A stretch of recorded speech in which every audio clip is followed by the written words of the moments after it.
Defrost control board for a heat pump. Points of contact, not an exact science, but just a rough estimate here.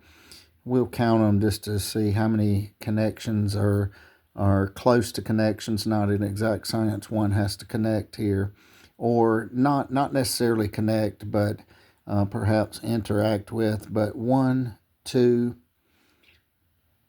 3, 4, 5, 6, 7, 8, 9, if we count this,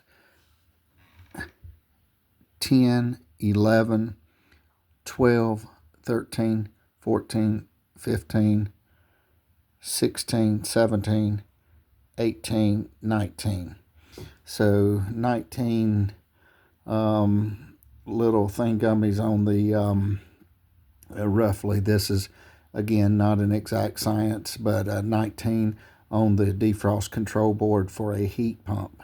So again, 19 points there, and there's many others aside from the 19, but 19 that the technician may have to interact with on this particular board. It may be plus or minus on another board. Thank you for watching. Again, defrost control board for a heat pump. Thank you for watching.